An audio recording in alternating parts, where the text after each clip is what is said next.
ayat 51 ya. Bismillahirrahmanirrahim. Alhamdulillahirabbil alamin.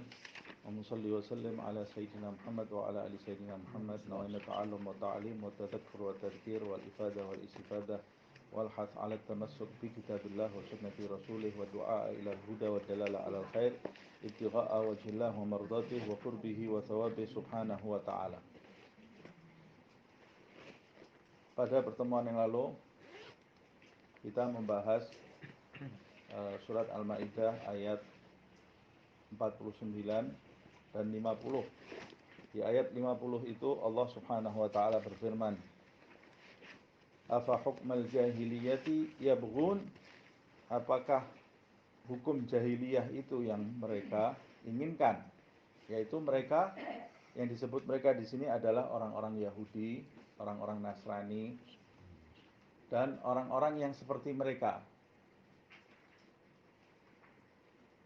yang menginginkan hukum jahiliyah, yaitu hukum jahiliyah, hukum selain hukum Allah Subhanahu wa ta'ala, hukum yang menentang hukum Allah Subhanahu wa ta'ala adalah hukum jahiliyah, hukum yang dibuat berdasarkan kepentingan-kepentingan selain Allah, yang disusun untuk memuaskan kepentingan hawa nafsu, kepentingan politik, kepentingan partai, kepentingan jabatan, kepentingan ego. Itu semua hukum jahiliyah. Dan itu hukum yang dikehendaki oleh orang-orang Yahudi dan Nasrani di masa Nabi Muhammad SAW. Begitu pula hukum yang dikehendaki oleh orang-orang musyrik Mekah yang menentang Nabi Muhammad SAW dan orang-orang munafik. Orang-orang munafik yang kehidupannya menampakkan Islam padahal mereka tidak percaya terhadap Islam, tidak percaya terhadap Islam. Afa hukmal jahiliyati yabghun? Setelah dijelaskan di atas tentang Taurat, Injil, Al-Quran yang di dalamnya terdapat petunjuk dan cahaya dari Allah Subhanahu wa ta'ala, Taurat yang diturunkan kepada Musa alaihissalam, Injil yang diturunkan kepada Isa alaihissalam, Al-Quran yang diturunkan kepada Muhammad sallallahu alaihi wasallam, diturunkan karena rahmat Allah Subhanahu wa ta'ala kepada hambanya. Kalau Allah mau, Allah bisa membiarkan hambanya itu terlunta-lunta di dalam kesesatan.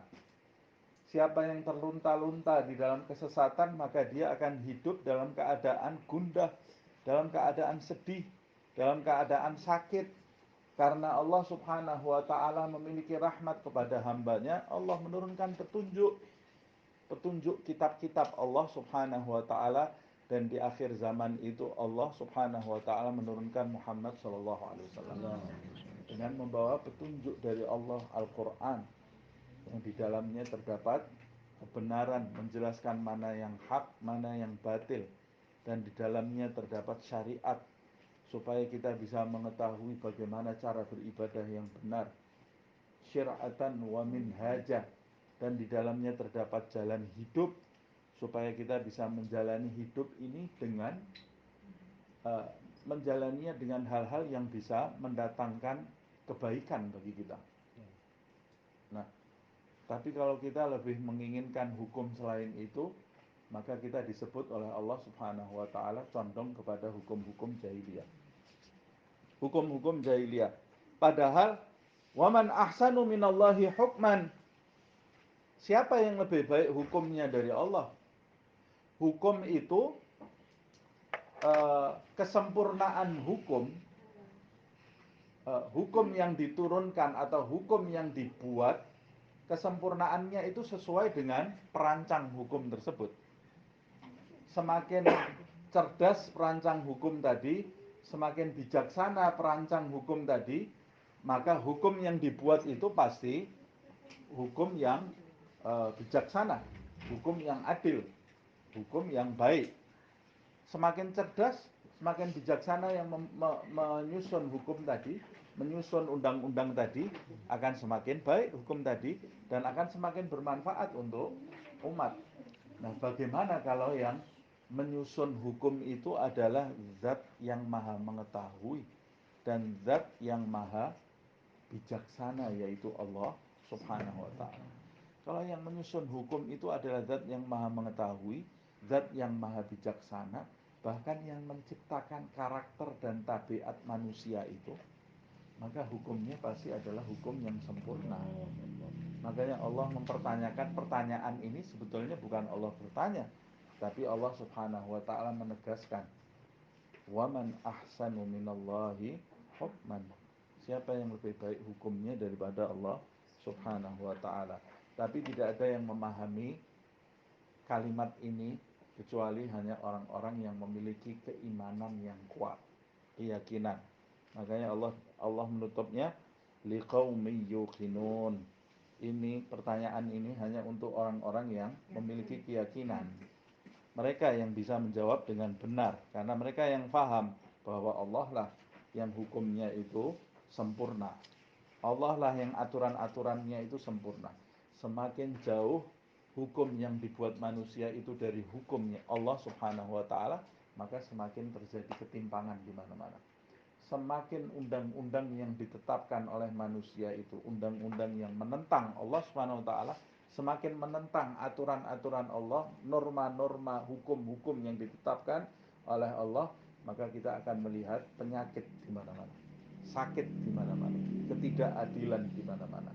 Nah, semuanya itu berpulang kepada manusia. Mana hukum yang mau dia pakai, mana hukum yang mau dia terapkan di dalam kehidupannya.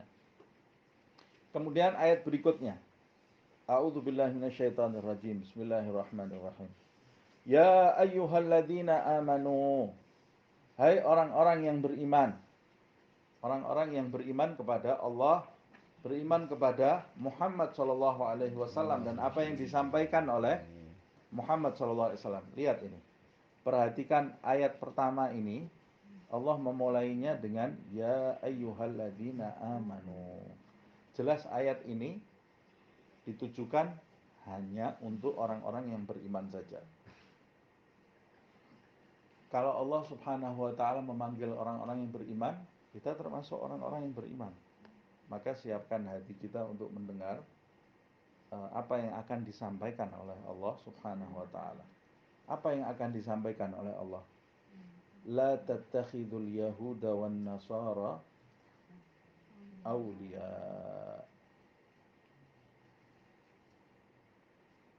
La tattakhidul yahuda wan nasara awliya.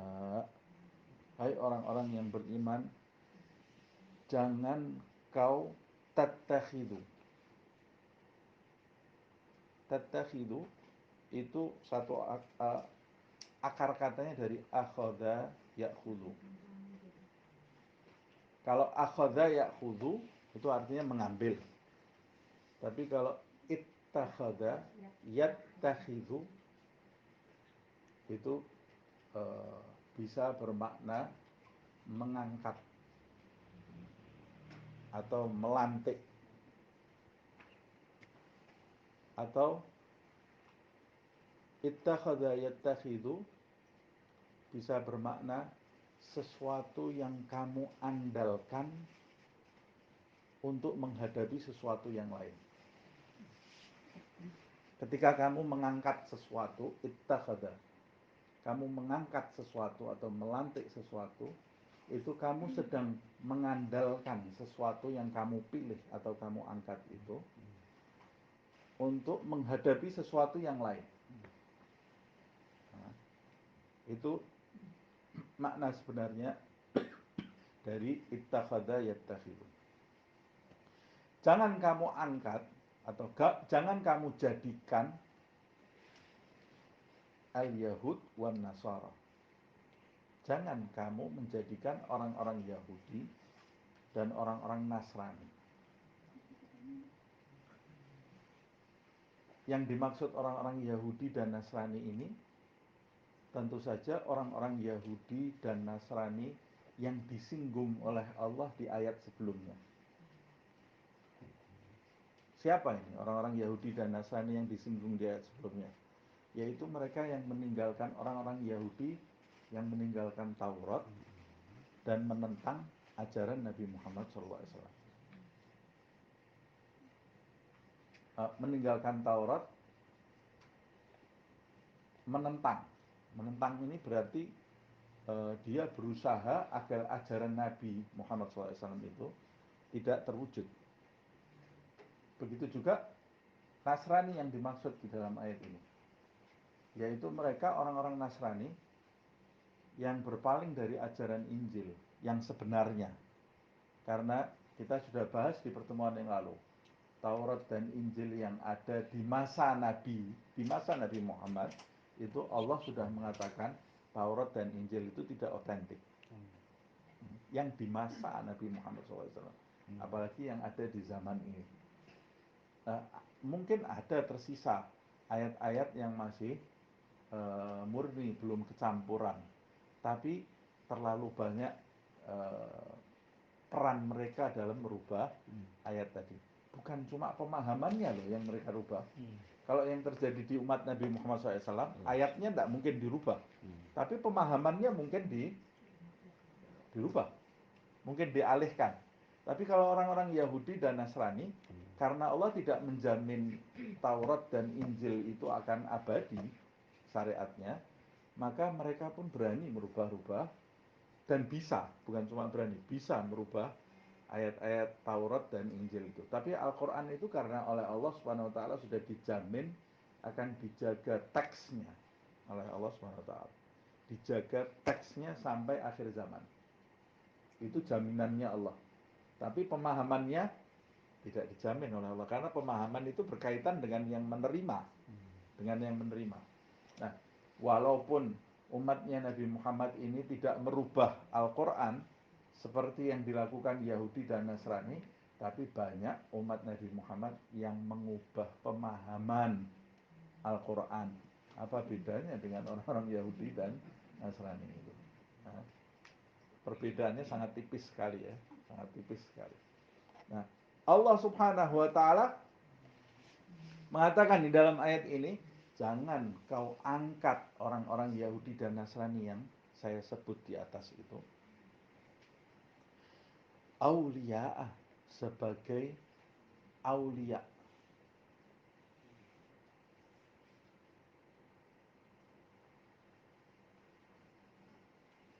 Aulia itu jamak dari kata wali. Jamak dari kata wali. Isim mufradnya wali. Isim jamaknya aulia. Jamaknya jamak taksir namanya, jamak pecah, jamak yang tidak ikut aturan gitu ya. Biasanya kalau jamak itu mudzakkar waw nun atau ya nun, atau muannas alif ta. Tapi ini jamak taksir, ini jamak yang tidak ikut aturan. Dalam bahasa Inggris juga ada kan seperti itu. Dalam bahasa Inggris jamak itu dikasih s semuanya. Tapi ada jamak yang tidak pakai gitu. Pecah, itu jamak taksir dalam bahasa Inggris. Nah, kayak woman jadi women, bukan womens. Nah, dalam bahasa Arab pun juga seperti itu, ada jamak taksir. Di antaranya adalah jamak dari wali, yaitu aulia. Jamak dari kata wali. Apa sih arti wali itu? Arti wali itu berkembang, bisa bermacam-macam sebetulnya. Bisa bermacam-macam. Kalau yang dari di terjemahan diartikan apa itu aulia? Ya, kalau dulu di terjemahan pemerintah itu pemimpin. Nah, sehingga bisa menimbulkan pemahaman yang sempit sebetulnya, menyempitkan pemahaman wali itu sendiri gitu ya. Tapi wali itu bisa diartikan pemimpin enggak? Bisa. Tapi wali itu artinya bukan cuma pemimpin. Pemimpin itu hanya salah satu makna dari kata wali.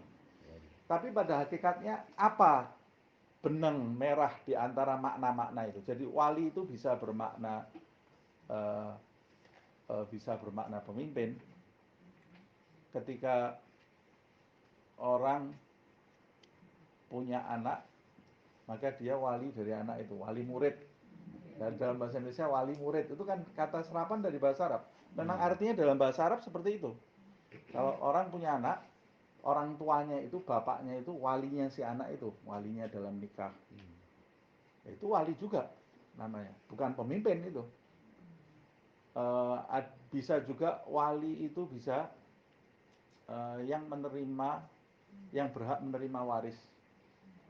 Bisa wali yang punya kuasa untuk menikahkan, yang punya kuasa wali itu. Wali itu juga bisa bermakna waliullah. Apa itu maknanya? Maksud pemimpin Allah. Waliullah artinya kekasih Allah. Kekasihnya Allah Subhanahu wa ta'ala. Jamaknya ya aulia, sama. Jamaknya aulia.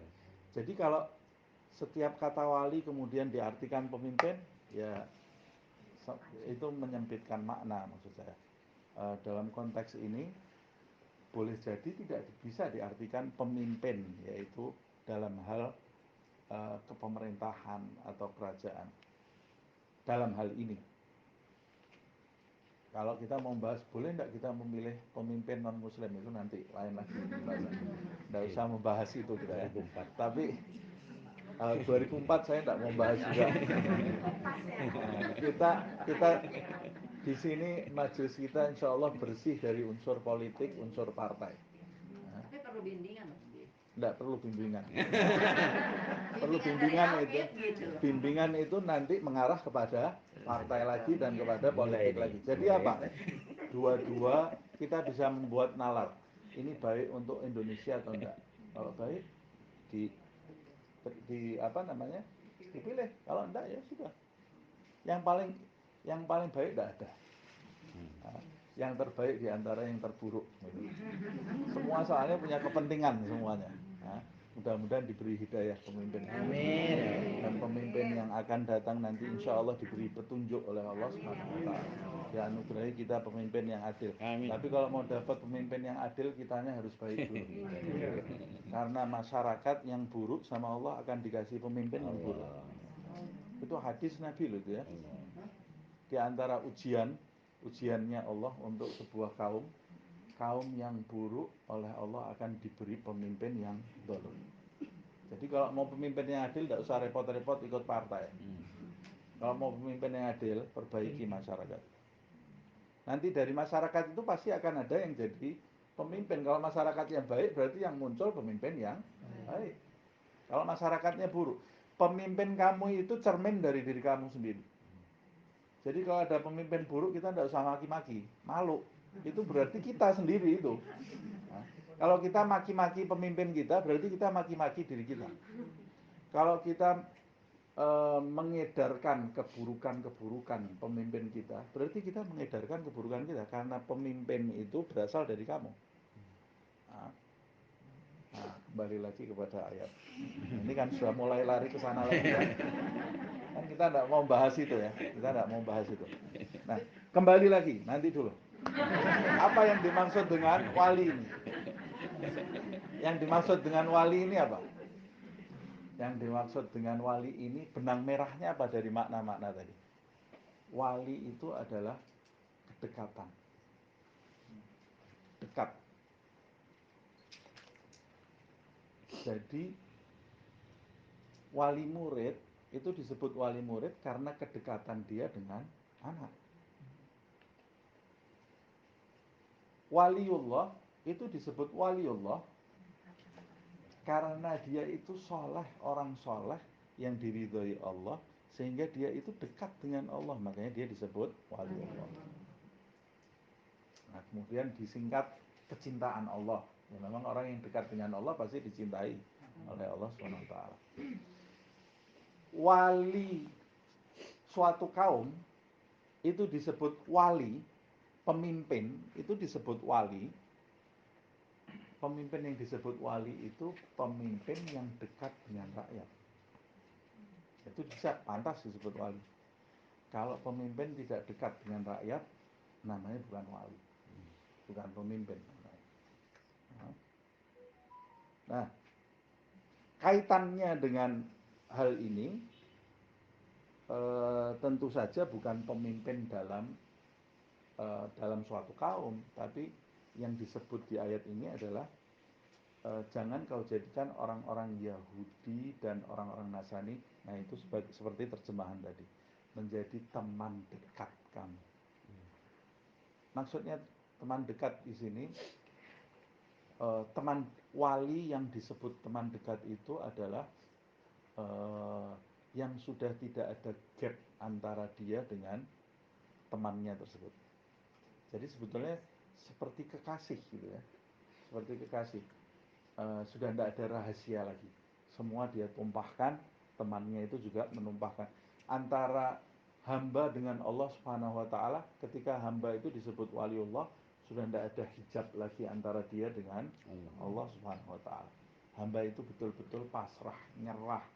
Semua yang ada di dalam hatinya dia hadirkan. Allah Subhanahu wa taala menyaksikan dirinya, dan ketika seorang hamba itu membuka rahasianya semua kepada Allah, maksudnya jujur kepada Allah Subhanahu wa taala, pasrah sebenar-benarnya, maka Allah akan membuka rahasianya kepada hamba tadi.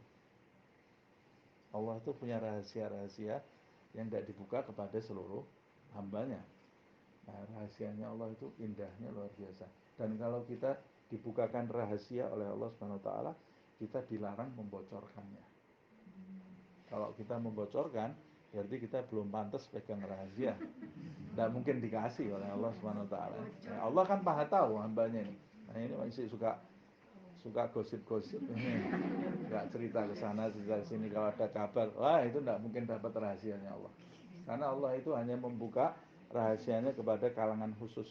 Kayak ada ceritanya satu orang datang ke gurunya, "Guru, saya ini sudah belajar bertahun-tahun di sini, sudah puluhan tahun, kok saya tidak dapat rahasia Allah Subhanahu wa taala itu." Kata gurunya, "Yes, ini kamu saya kasih ujian, kalau lulus nanti kamu bisa dapat rahasianya Allah." "Apa ujiannya?" "Ini bawa kotak ini. Ini saya punya kotak," kata gurunya. "Antarkan ke desa seberang sana, jauh jalan kaki ini. Antarkan ke sana, di sana ada teman saya. Serahkan ke dia." Jalan kaki ini. Di tengah jalan ada yang gerak-gerak di dalam kotak ini. Ada yang, apa ini? Kok dalamnya ada suara gitu, duduk gitu ya. Apa ini yang ditaruh di sini? Hadiahnya apa ini? Penasaran dia lama-lama. Karena jalannya terlalu jauh, pertama dia masih bisa nahan ya. Perjalanan pertama sudah tambah deket, tambah penasaran dia.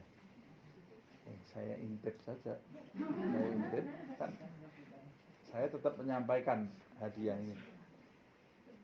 Diintip ternyata dalamnya tikus. Tikusnya loncat keluar lari. Marah dia, masa mau ngasih hadiah kayak gini? Ini guru saya jalan-jalan mempermainkan saya ini. Tidak jadi pergi ke desa itu, berangkat kembali ke gurunya. "Guru, masa saya dipermainkan seperti ini?" "Permainkan apa?" "Masa saya disuruh bawa tikus dari desa ke desa," kata dia. "Loh, kamu buka?" "Iya, saya intip sedikit," kata dia.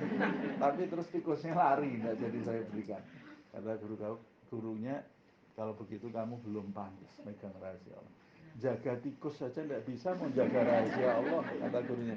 "Kamu menjaga tikus saja belum mampu, apalagi nanti kalau jaga rahasia Allah Subhanahu wa taala lebih berat." Nah, makanya jangan suka membuka rahasia. Nah, itu diantara ciri-cirinya orang yang bisa dapat rahasia Allah Subhanahu wa taala, tidak banyak bicara. Nah, kita lanjutkan ini. Ini yang dimaksud dengan wali di sini berarti teman yang sangat dekat. Allah melarang, siapa yang dilarang? Seluruh orang yang beriman. Menjadikan orang-orang Yahudi dan orang-orang Nasrani menjadi teman dekat. Menjadikan mereka sebagai teman dekat. Tapi kita harus tahu bahwa larangan Allah Subhanahu wa taala di sini, kalau perintahnya untuk orang beriman itu mutlak. Tidak ada pengecualian di sini kan, ya ayyuhalladzina amanu. Tapi larangan untuk menjadikan Yahudi itu sebagai teman dekat, dan begitu pula Nasrani dan orang-orang yang semacam mereka, larangan ini eh, ditujukan oleh Allah Subhanahu wa taala setelah kasus ayat-ayat di atas itu, pembahasan di atas. Pertama, karena Allah membahas orang-orang Yahudi dan orang-orang Nasrani yang menentang Nabi Muhammad SAW. Kedua, kondisinya di masa ayat ini turun, kondisi apa? Kondisi perang. Kan kondisi perang, sedang dalam kondisi perang antara orang Islam yang bersama Nabi Muhammad SAW, orang Yahudi, orang Nasrani yang menginginkan dakwah Nabi Muhammad itu habis.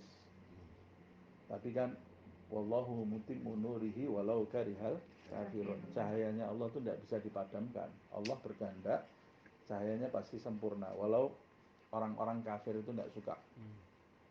Tapi ini dalam kondisi perang. Begitu juga orang-orang musyrik. Nah, ini yang harus kita pahami. Makanya kita itu jangan menafsirkan Al-Quran hanya sekedar dari terjemah. Berarti kalau tidak dalam kondisi perang bagaimana? Paham maksud saya? Boleh tidak saya punya teman orang Yahudi atau orang Nasrani yang tidak dalam kondisi perang? Ya kayak di Indonesia ini. Di Indonesia ini tetangga saya umpamanya di sini orang Nasrani ada berapa banyak. Kadang-kadang ya pergi bareng. Pergi bareng. Nah, waktu pergi bareng itu ya kadang-kadang cerita-cerita kita. Atau tukar pikiran. Keluarga saya begini-begini. Kalau yang ibu-ibu biasanya tukar pikiran masalah masakan, masalah dapur. Kemarin cerita ini, cerita ini, cerita ini. Padahal dia bukan Islam. Kalau itu dilarang berarti dosa. Nah, repot kan? Berarti setiap kita bergaul dengan orang-orang Nasrani dan orang-orang Yahudi itu berarti bisa dosa kalau itu di general, disamaratakan semuanya. Nah, makanya ulama dalam hal ini membagi non-muslim itu menjadi 3. Satu, non-muslim yang secara terang-terangan memerangi Islam.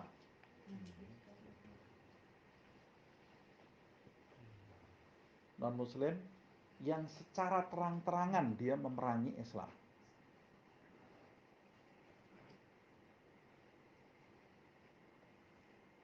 Ini bukan kafir harbi ya. Kalau kafir harbi itu dengan pedang. Tapi ini memerangi Islam dengan cara apapun. Memerangi Islam dengan senjata atau memerangi Islam dengan kalimat-kalimatnya. Ini kelompok yang pertama. Kelompok yang kedua, non-muslim yang tidak menyukai perkembangan Islam. Ada ini. Jadi mereka tidak suka sama Islam. Walaupun mereka tidak angkat suara.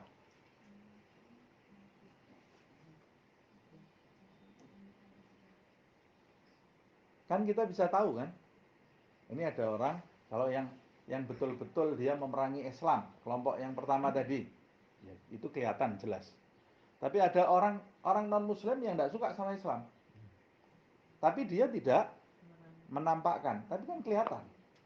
Pasti kelihatan. Maksudnya tidak menampakkan itu dia tidak terang-terangan dalam menentang Islam, tapi dia juga tidak suka sama Islam. Tidak suka sama Islam.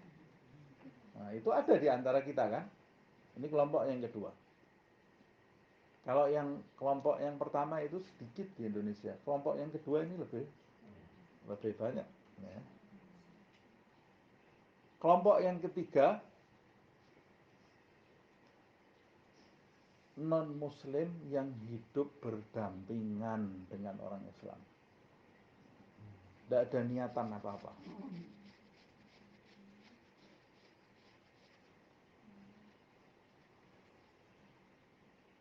Dia tidak punya niatan apa-apa.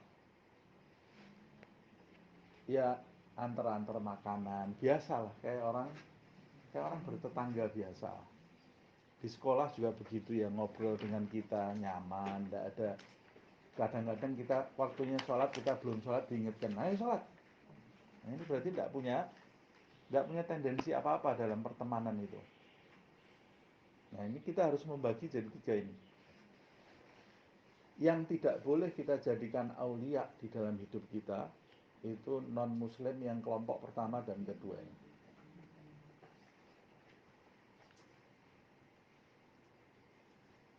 Ini kita harus waspada dengan mereka. Nah, saya pisah menjadi 3 kelompok ini karena kita kan tidak dalam kondisi perang sekarang.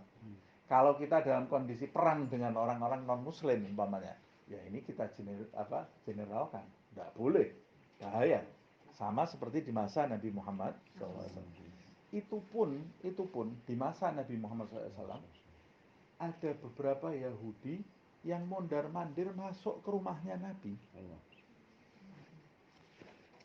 Ini bukan sekedar kenal ya, mondar-mandir masuk ke rumah Rasulullah SAW seperti anak seorang Yahudi yang setiap hari belum beriman loh ya. Bapaknya juga tidak beriman kepada Rasulullah, anaknya belum beriman, setiap hari masuk, tapi mereka ini suka lihat Nabi.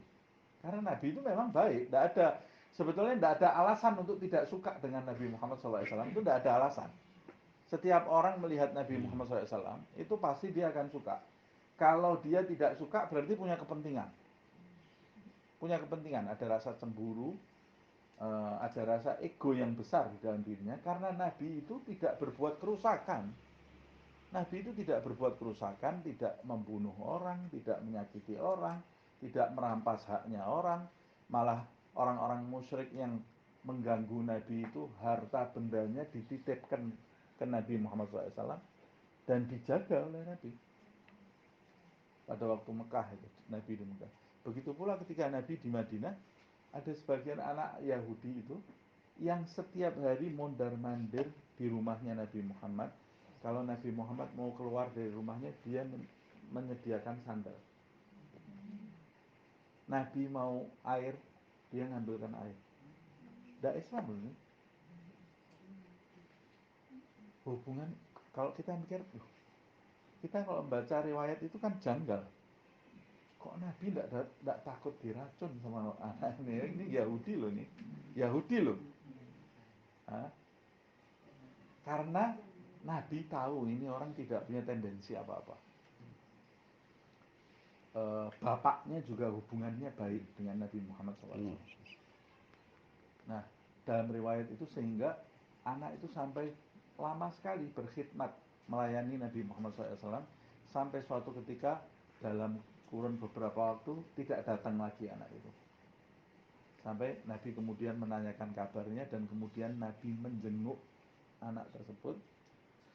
Lalu setelah itu Nabi mendapati anak itu dalam keadaan sakarat. Dalam keadaan sakarat. Nabi duduk menghampiri anak itu. Bapaknya anak itu duduk sejajar dengan kepalanya. Kemudian Nabi menghampiri anak itu. Ada bapaknya loh ya. Nabi mengatakan, Qul la ilaha illallah Muhammadun Rasulullah. Dia sudah dalam keadaan sekarat, anak itu. Anak itu mau mengucapkan karena dia tahu Nabi itu betul. Tapi dia takut sama bapaknya. Jadi dia matanya kemudian ngelirik ke arah bapaknya yang duduk di sebelah kepalanya itu kan. Lirik ke arah bapaknya. Kata bapaknya, "Atik Abul Qasim. Nak, kalau kamu mau mengikuti dia, ikuti. Ini orang benar 1000%." Karena orang baik luar biasa. Atik Abul Qasim. Rasulullah itu diantara nama-namanya Abul Qasim. Di antara nama-nama Nabi Muhammad SAW ada beberapa nama. Nah, akhirnya anak itu syahadat. Asyhadu an la ilaha illallah wa annaka ya Muhammad Rasulullah. Meninggal. Lalu Nabi keluar dari rumah anak tersebut, angkat tangannya Rasulullah SAW sambil bersyukur. Alhamdulillahilladzi anqadha hadzal walad minan nar. Kata Rasulullah, segala puji bagi Allah yang menyelamatkan anak itu dari api neraka. Nah, syukurnya Nabi ini juga menunjukkan kalau dia tidak Islam, walaupun baiknya seperti apapun kepada Nabi Muhammad, ya dia di neraka. Meskipun anak-anak. Dia bukan anak kecil, tapi dia remaja, gitu ya. Sudah balik. Kalau anak kecil bahasa Arabnya sobiyun. Kalau ini sudah gulam, sudah remaja. Kita lanjutkan. Nah, ini berarti yang dimaksud aulia di dalam ayat ini, jangan engkau mengangkat orang-orang Yahudi dan orang-orang Nasrani yang punya niat jahat terhadap Islam atau memerangi Islam. Nah, kalau kita di daerah yang memang konflik peperangan dengan mereka, ya kita harus putuskan semuanya seperti itu. Tidak boleh. Seperti umpamanya di Palestina. Di Palestina aja, orang Palestina itu tidak semuanya Islam. Tidak semuanya Islam. Ada Nasraninya juga dia. Jadi perang Palestina dan Yahudi itu bukan perang agama, tapi perang negara. Walaupun kita sebagai umat Islam itu tidak menginginkan segala bentuk penjajahan. Dan jumlah Palestina yang Muslim pasti lebih banyak daripada yang non-Muslim ya. Tapi mereka yang non-Muslim juga sama-sama perang bersama orang Islam mempertahankan negaranya. Nah, nanti perang yang antar agama itu betul-betul terjadi nanti di zamannya Imam Mahdi. Itu jelas. Itu perang antara cahaya dengan kegelapan. Perang antara tentara Allah dengan tentara iblis. Itu jelas. Kalau sekarang ini semuanya serba abu-abu. Agama dan ayat-ayat Al-Quran ini dijual untuk kepentingan politik. Kita jangan ikut-ikut. Ini agamanya kuat, naik sama aja. Terus itu ya kebijakannya yang merugikan orang Islam. Nah, karena kalau sudah naik di atas, kepentingannya sudah bukan Islam. Ba'duhum awliya'u ba'd. Lihat ini. Ba'duhum awliya'u ba'd. Jangan kau jadikan mereka sebagai walimu, teman dekatmu. Tapi Allah membuka rahasia, mereka itu yang satu menjadi wali bagi yang lain. Artinya Yahudi itu jadi walinya Nasrani, Nasrani itu jadi walinya Yahudi. Atau kalau ada selain Yahudi dan Nasrani yang mereka itu punya kepentingan tidak menghendaki Nabi Muhammad itu dakwahnya lancar, ya mereka juga akan jadi walinya Yahudi dan Nasrani. Yahudi Nasrani juga akan jadi wali mereka. Maksudnya mereka itu bisa menjadi teman dekat yang satu dengan yang lain. Kok bisa? Padahal kalau kita tanya sampai sekarang ini, orang Yahudi suka enggak dengan Nasrani? Enggak. Nah, mereka beda agama kok. Orang Nasrani suka dengan Yahudi? Enggak. Tapi Allah menjelaskan di masa itu dan mungkin di masa ini, mereka itu menjadi wali yang satu dengan yang lain. Menjadi teman dekat Yahudi dengan Nasrani itu. Kenapa kok bisa jadi teman dekat? Garis apa yang menjadikan mereka itu bisa dekat padahal mereka itu beda? Karena mereka punya kepentingan yang sama, yaitu tidak suka terhadap Islam, tidak suka terhadap Muhammad SAW. Makanya ada istilah di dalam Arab, adu wikum sahibukum. Musuhnya musuhmu itu teman kamu. Kamu punya musuh, tapi kamu dengan dia ini punya musuh yang sama. Kamu tadinya musuhan dengan dia, karena punya musuh yang sama bisa jadi teman ini. Bisa jadi teman. Tapi kalau masalahnya selesai, musuhan lagi. Nah, politik seperti itu kan. Punya teman yang sama, partai A, partai B. Kalau kita lihat rekodnya di yang lalu, ini menghina ini menghina ini. Loh, ini kok sekarang bisa partner? Bisa duduk bareng ini. Loh, Ya ini punya kepentingan, berarti musuhnya yang baru ini sama-sama musuh dia ya. Bisa jadi gandengan, peluk-pelukan. Sebulan lagi kita bisa gila kalau ngikuti orang-orang ini. Wah kita bisa, wah nangis berdoa kita, alhamdulillah. 2 bulan lagi yang ini hina-hinaan dengan ini. Stres kita kalau ngikuti mereka. Karena mereka itu berubah-ubah karena niatnya bukan karena Allah. Sudah, tidak ada niat karena Allah Subhanahu Wa Taala, tidak ada sudah. Jadi kita jangan ikut-ikut ke situ, nanti kita kayak mereka otaknya. Nah, jangan ikut-ikut ke situ. Nah, Allah Subhanahu wa taala menjelaskan, ini loh, dibongkar rahasianya oleh Allah Subhanahu wa taala. Ba'duhum awliya'u ba'd. Wa man yatawallahum minkum fa innahu minhum. Siapa di antara kalian hai orang-orang yang beriman yang menjadikan mereka baik Yahudi atau Nasrani atau orang-orang yang seperti mereka sebagai wali, Yahudi Nasrani yang sikapnya buruk terhadap Islam ya, sebagai wali, fa innahu minhum, maka dia termasuk golongan mereka. Termasuk golongan mereka. Karena man ahabbal qaum fahuwa minhum. Siapa yang mencintai suatu kaum, dia itu termasuk dalam kaum itu. Almar'u ma'aman ahab. Seseorang bersama siapa yang dia cintai. Dijelaskan tidak siapa yang dicintai itu? Tidak ada. Siapapun yang dia cintai, orang itu dikelompokkan bersama yang dicintai tadi. Jadi waktu Nabi mengucapkan hadis itu, kata sahabat, ini hadis ini kabar gembira sekaligus ancaman. Kabar gembira yang di dalamnya terdapat ancaman. Almar'u ma'aman ahabba. Seseorang bersama yang dicintai. Kabar gembira karena kami semua, kata sahabat, kami yakin mencintai Nabi.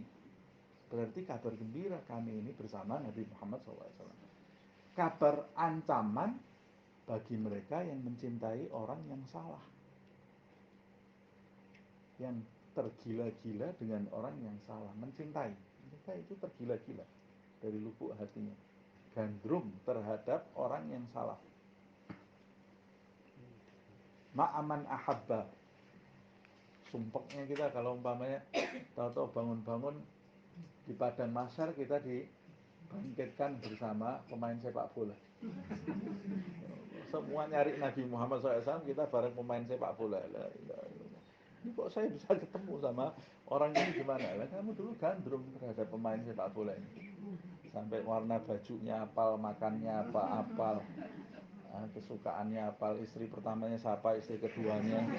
Dulu sama istri pertama berapa tahun, sama istri kedua berapa, anaknya siapa, nasabnya semua apa? La haula wala quwwata illa billah. Anaknya Nabi siapa? Enggak tahu. Warna kesukaan Nabi enggak tahu. Ini pemain sepak bola ini bisa tahu, ditunggu-tunggu sama dia, bisa bangun tahajud gara-gara permainan sepak bola itu. Tidak ada permainan sepak bola ya tidur dia. Nah, karena tidak ada yang dicintai. Berarti dia lebih cinta itu daripada Allah, daripada Rasulullah SAW. Bayangkan kalau nanti ini orang Islam loh, padahal KTP-nya dibangkitkan, tidak bisa dia masuk kelompoknya Nabi Muhammad, tidak bisa sama pemain ini. Ya kalau pemain sepak bolanya Muslim masih bagus. Pemain sepak bola yang non Muslim. Ini hadis Rasul loh ya. Almar'u ma'a man ahabba. Yang kelompok sebagian sana dibangkitkan kumpul sama penyanyi Korea. Kumpul sama penyanyi Korea. Mahsyar ini nanti dia nyesel, ya Allah kenapa saya kok gandrung sama orang ini. Karena dia ini nanti nangis-nangis di mahsyar ini, nggak punya ajaran agama Allah. Dia akan nangis teriak-teriak ini, minta bantuan kita. Kamu kan Islam, kamu bantu kita. Saya tidak tahu, saya kok kumpul sama kamu ini, bisa kumpul sama kamu. Kamu dulu gandrung setiap hari kayak Al-Quran. Lihat Korea itu kayak Al-Quran. Penyanyi-penyanyi Korea ini dilihat sama dia seperti Al-Quran, gayanya bisa tahu semuanya, bisa bahasa Korea, bayangkan.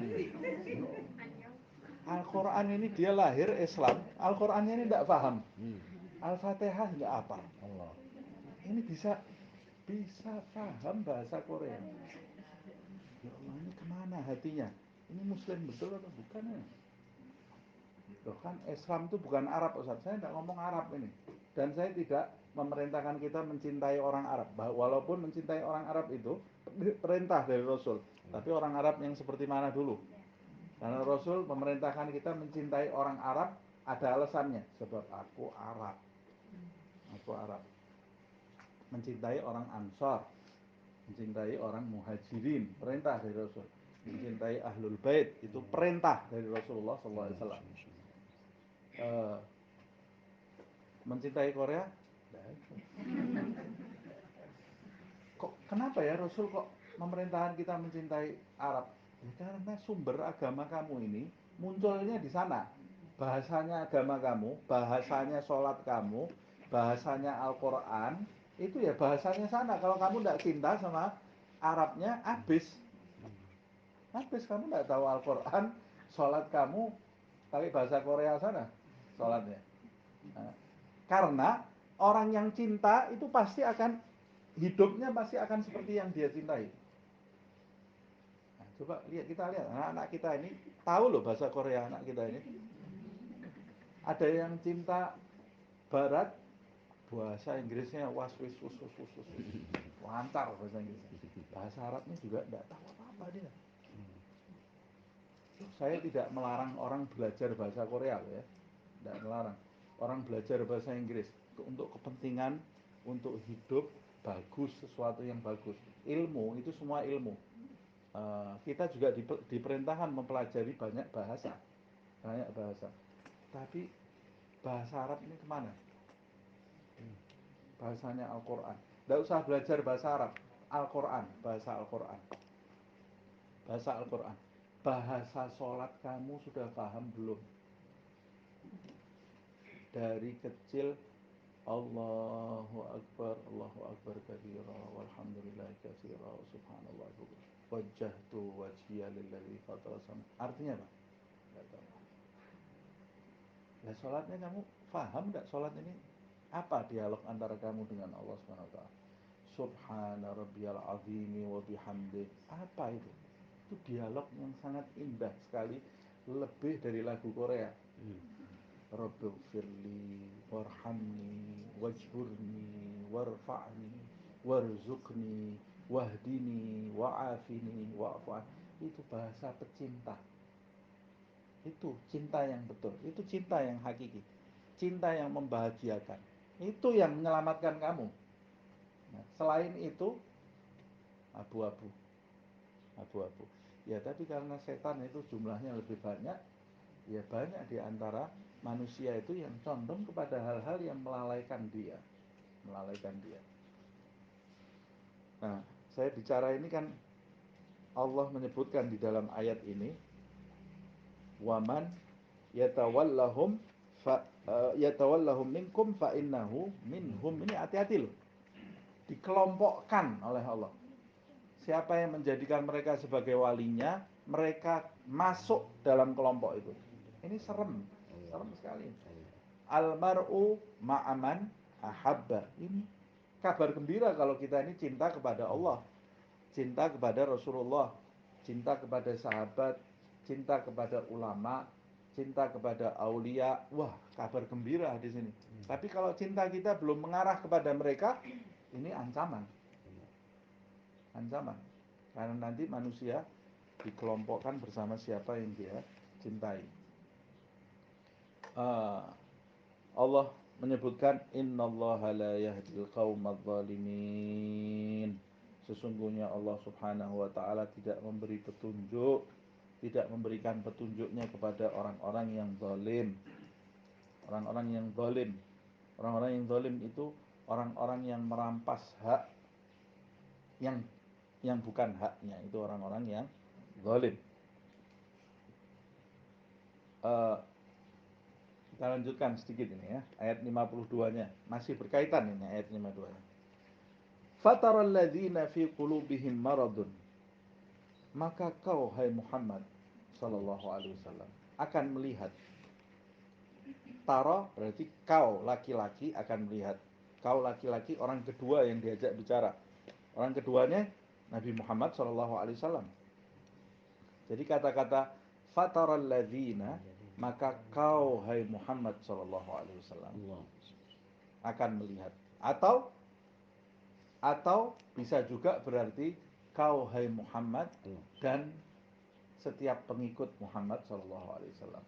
Karena ayat di atasnya ditujukan kepada orang-orang yang beriman. Kamu akan melihat alladzina fi qulubihim maradun, orang-orang yang di dalam hatinya terdapat penyakit.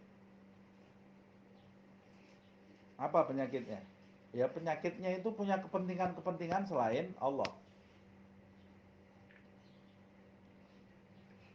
Penyakitnya punya kepentingan selain Allah. Atau imannya sangat lemah.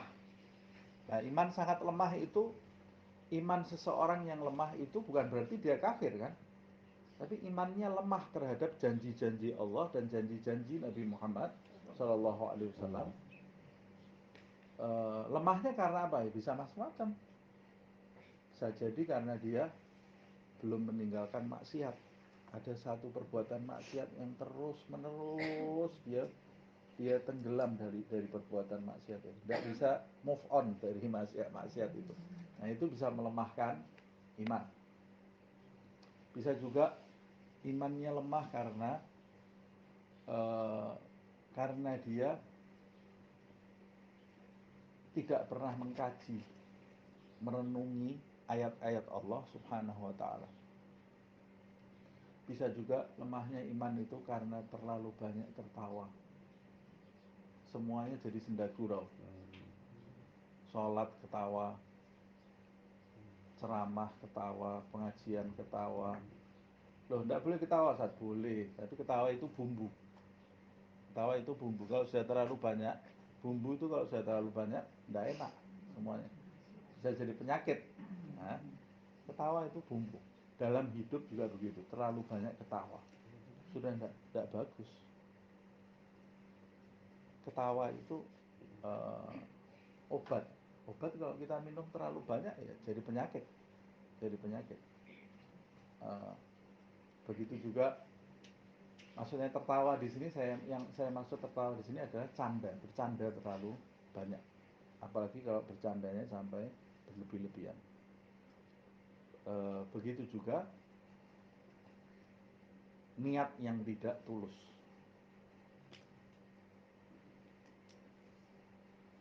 Jadi dia punya tujuan. Niat di sini yang dimaksud niat ini tujuan yang dia tuju, bukan niat seperti di dalam fikih gitu. Nawa itu bukan itu, enggak. Tapi tujuan. Dia punya tujuan yang tidak tulus, punya kepentingan-kepentingan. Kalau senyumnya ada kepentingannya. Supaya dagangnya laku. Nah, ya sudah, itu punya tidak tulus berarti senyumnya. Kalau dia berbicara sopan, punya tujuan lain. Tujuan supaya apa? Ya, supaya nanti kalau saya ada perlunya sama dia mau bantu saya nanti. Nah, berarti perbuatan baiknya tidak tulus itu. Ada maksud di balik perbuatannya itu. Nah, di dalam berinteraksi dengan Allah banyak manusia yang tidak tulus. Sehingga ketulusan itu juga bertingkat-tingkat. Ada yang ketulusan mereka yang pangkatnya tinggi, ada yang ketulusan mereka yang masih TK. Nah, sampai yang pangkatnya tinggi itu sampai beribadah sudah tidak mengharapkan surga dan neraka.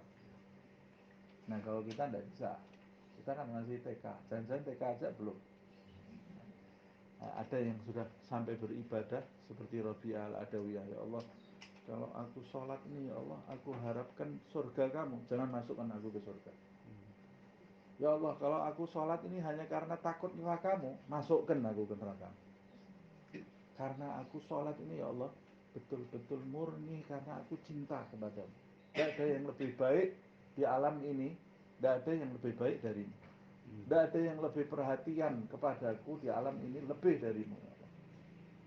Maka aku ini sholat karena cinta kepadamu, bukan karena diperintah A, bukan karena malu sama A, bukan karena saya takut neraka, bukan karena saya mau surga, tapi saya cinta kepadamu. Ini ketulusan yang pangkat tinggi ini ya. Pangkat tinggi, mudah-mudahan kita bisa seperti itu.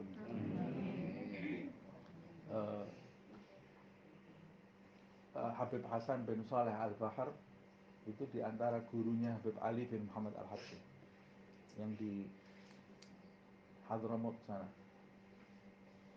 hidup kira-kira 100 tahun lebih yang lalu. Kata Habib Ali bin Muhammad Al-Habsyi, wali itu kalau dia beribadah, Allah itu menyingkapkan hal-hal yang gaib khusus kepada dia, sama seperti para nabi dan para rasul ya. Kan disingkapkan juga hal yang gaib. Nah, kita tidak bisa, mana disingkapkan, kok saya tidak kelihatan, ya, kamu tidak seperti dia kok. Itu kan tidak disingkapkan kepada semua orang. Makanya kadang-kadang yang dia lihat itu kadang-kadang nggak masuk akal kita, karena kita tidak mengalami, itu dialami, bukan dilogikakan, tapi dialami. Habib Hasan bin Saleh Al-Bahar itu, kata Habib Ali bin Muhammad Al-Habsyi, di puncak mujahadahnya dalam bercinta dalam tanda kutip dengan Allah Subhanahu wa taala. Dia tenggelam dalam cinta kepada Allah. Ibadahnya luar biasa. Sampai oleh Allah Subhanahu wa taala disingkapkan surga. Surga seisinya. Trailernya ditunjukkan. Ini loh, nanti kamu dapat ini. Kelihatan surga, istananya, bidadarinya, semuanya kelihatan. Kalau kita gimana ya? Langsung viral di TikTok gitu ya. Nah, tapi Habib Hasan bin Saleh Al-Bahar itu waktu lihat surga itu tidak ketawa, tidak mesem, nangis. Lihat surga itu nangis. Kemudian dia mengatakan, ya Allah, kalau sholat dan puasaku, ibadahku, amal baikku, semuanya ini ya Allah, kalau yang aku dapat ini, maka aku termasuk orang yang rugi.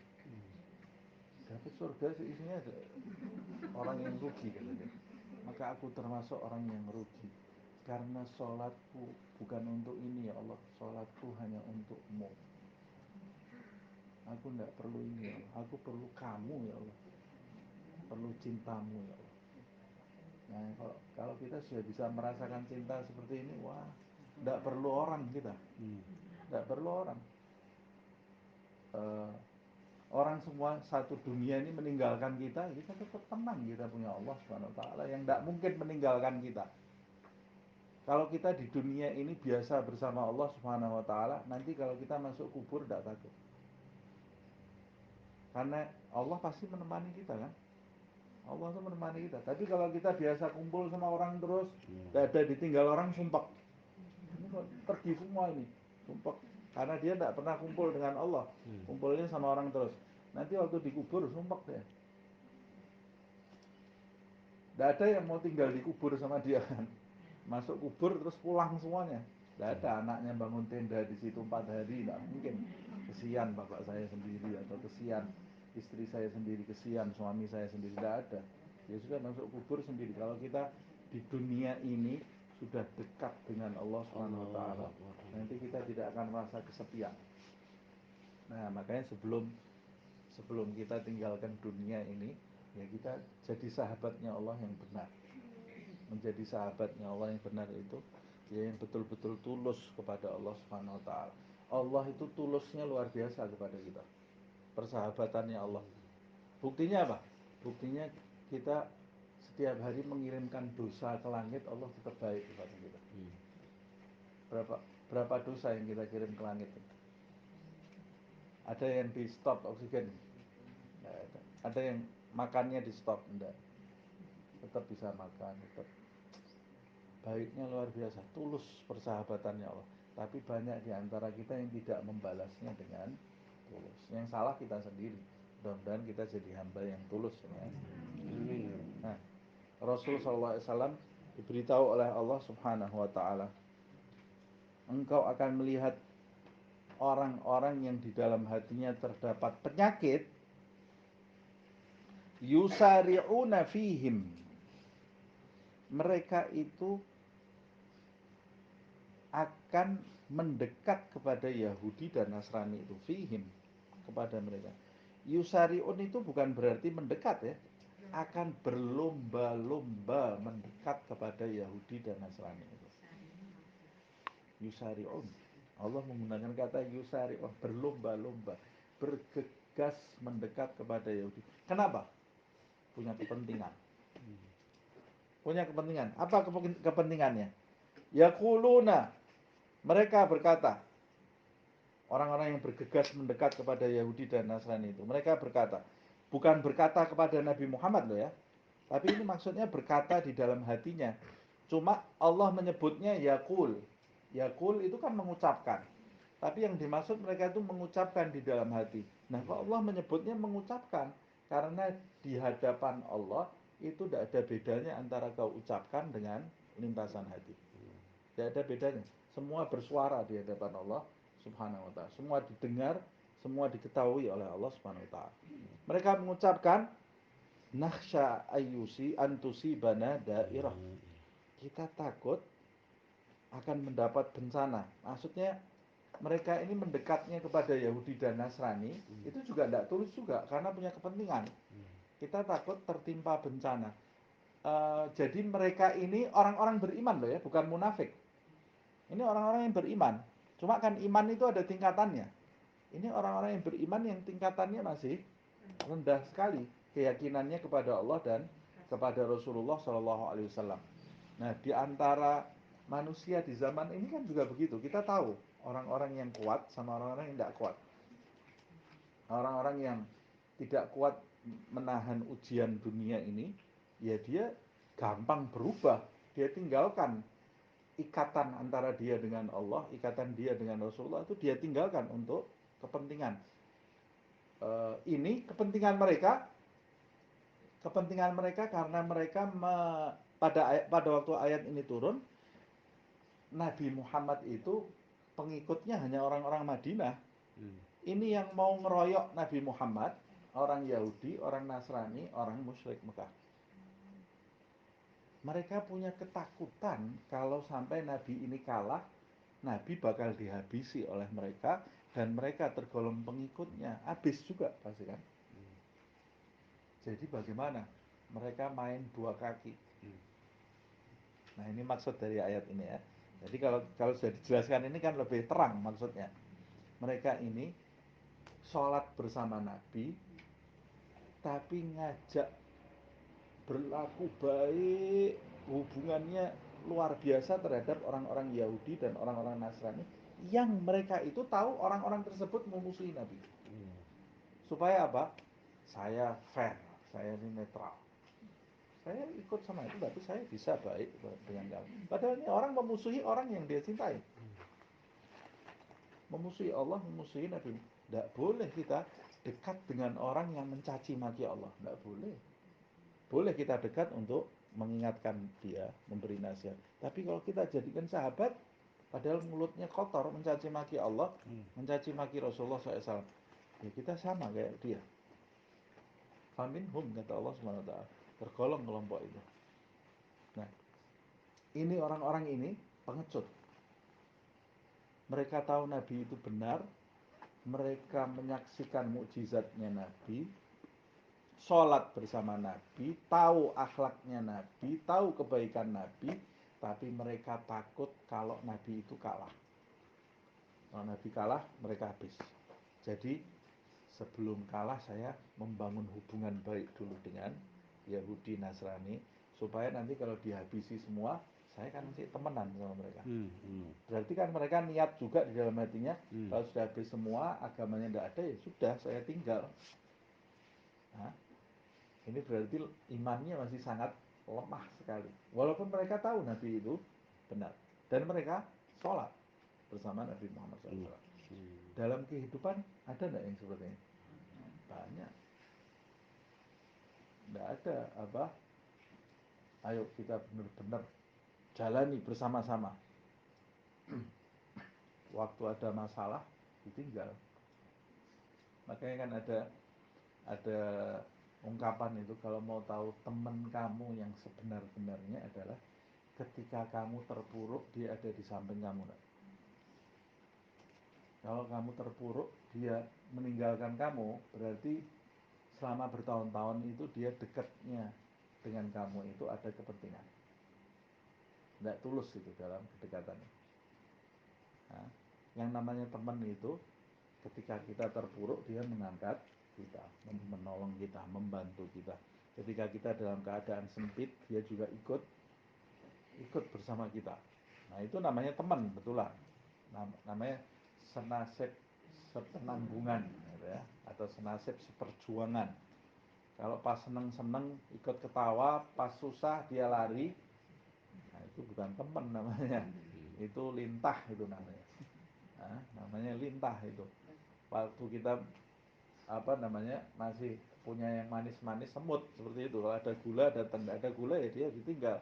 Nah, apa bedanya dia dengan lintah dan semut? Nah, jamur itu bukan teman itu namanya. Nah, kita jangan jadi orang seperti ini. Jangan jadi orang seperti ini. Dekatnya sama orang yang kita punya kepentingan saja. Oh enak kalau jalan sama dia. Oh, atau kalau temenan sama dia, nanti saya diajak pergi ke sini, diajak pergi ke sini. Uangnya banyak. Atau kalau diundang dia datang ya, kenapa? Wah makanannya macam-macam. Atau diundang dia kenapa? Artis. Artis nanti kita bisa foto-foto di situ. Punya kepentingan berarti. Ada kepentingannya, kalau nggak tulus. Datangi undangan itu juga harus tulus loh ya. Rasulullah itu yang diutamakan undangannya siapa? Orang miskin. Yang diutamakan oleh Rasulullah itu kalau diundang orang miskin. Idza da'ahul miskinu ajabahu ijabatan muajjalah wa huwal abu syafiqu lil yatimi wal armalah. Itu Rasulullah itu. Jika dipanggil orang miskin, dipanggil siapapun Rasulullah itu datang. Tapi khusus kalau yang manggil orang miskin, idza da'ul miskin ajabahu ijabatan muajjalah. Kalau yang manggil orang miskin, Rasulullah bersegera menjawab panggilannya, tidak ditunda-tunda. Jadi kalau masih jalan, yang manggil orang miskin itu, ya Rasulullah, ya, langsung Rasulullah itu berbalik, segera. Nah orang zaman sekarang yang manggil orang miskin, buat alasannya macam-macam. Buat alasan macam-macam. Manggil orang kaya, undangannya belum harinya kadang-kadang sudah tanya terus kapan ini datangnya. Kok masih lama ini, kapan ini undangannya? Nah, jangan seperti itu bukan sifatnya Nabi Muhammad SAW. Nah, kembali kepada ayat ini. Lihat ini sekelompok orang beriman loh ini ya. Dia beriman bukan orang non muslim. Allah Subhanahu wa taala mengatakan kepada Nabi, kamu lihat perilaku dia itu kelihatan. Ini kita diperintahkan seperti ini untuk melihat diri kita ya, jangan lihat orang lain. Jangan sampai kita seperti ini terhadap Rasulullah, terhadap Allah, dalam pergaulan kita jangan seperti ini. Dekat kalau pas ada maunya aja, ada kepentingannya aja. Jangan seperti ini jadi orang. Fa'asallahu ayyatiya bil fathi aw amrin min indihi fayusbihu ala ma asarru fi anfusihim nadimin. Mudah-mudahan kata Allah Subhanahu wa taala, mudah-mudahan Allah akan mendatangkan kemenangan. Fatah itu pembukaan dalam arti kemenangan. Mudah-mudahan semoga Allah mendatangkan kemenangan au amrin min indihi atau memutuskan sesuatu dari sisinya fayusbihu sehingga orang-orang yang tadinya orang-orang yang tadinya menyembunyikan sikapnya yang buruk itu terhadap Nabi Muhammad SAW, persahabatannya dengan musuh-musuh Nabi itu, mereka akan menjadi menyesal atas apa yang mereka rahasiakan di dalam diri mereka. Pasti mereka menyesal, malu terhadap diri mereka sendiri gitu. Ya Allah, Malunya saya giliran Nabi menang saya ikut merayakan padahal dulu saya punya rencana yang tidak baik gitu. Allah. Nah ini orang-orang ini Nabi semua tahu siapa, cuma tidak disebut di dalam ayat Al-Quran namanya siapa. Nabi tahu, diberitahu oleh Allah SWT ada orang-orang yang seperti ini di sekitar Muhammad SAW. Allah. Kata-kata asallah di sini mudah-mudahan Allah. Asa itu artinya harapan. Harapan orang kalau berharap itu kan, mengapa orang berharap? Karena orang itu tidak memegang nasib. Makanya dia berharap. Kita berharap itu, kita itu tidak boleh sombong karena kita tidak tahu nasib kita seperti apa. Tahunya kita tidak tahu nasib kita karena satu, kita berdoa, meminta. Orang kalau minta itu berarti miskin, tidak punya apa-apa. Yang kedua, kita berharap. Mudah-mudahan ya selamat. Berarti kita kan belum tentu selamat. Kita berharap supaya kita selamat. Mudah-mudahan sehat. Berarti kan boleh jadi kita sakit. Kenapa orang berharap? Karena dia tidak memegang nasibnya dia. Tapi kalau Allah itu tahu segala-galanya. Dan Allah itu yang memutuskan. Tidak ada yang mengikat Allah Subhanahu wa taala. Allah yang mengikat selainnya. Tapi tidak ada yang membatasi Allah Subhanahu wa taala. Tapi Allah menggunakan kata fa'asallahu. Asanya itu, asa, mudah-mudahan Allah itu untuk hamba. Untuk hamba. Hai hamba-hambaku, hai Muhammad SAW, hai sahabat-sahabatnya, hai orang-orang yang beriman. Mudah-mudahan Allah sebentar lagi akan membuka.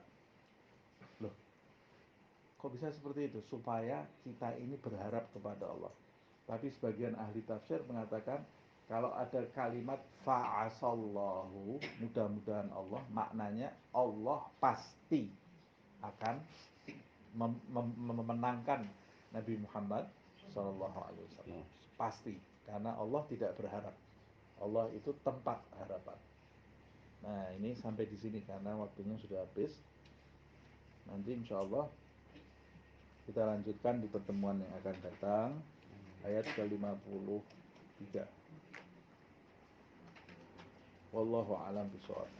Ya Rabbana a'tarafna bi annana اقترفنا وأننا أسرفنا على لظى أشرفنا فتب علينا توبة تغسل لكل حوبة واستر لنا العورات وآمن الروعات واغفر لوالدينا ربي ومولودينا والأهل والإخوان وسائر الخلان وكل ذي محبة أو جيرة أو صحبة والمسلمين أجمع آمين ربي اسمع فضلا وجودا منا لا باكتساب منا بالمصطفى الرسول نحظى بكل سور بالمصطفى الرسول نحظى بكل سور بالمصطفى الرسول نحظى بكل سور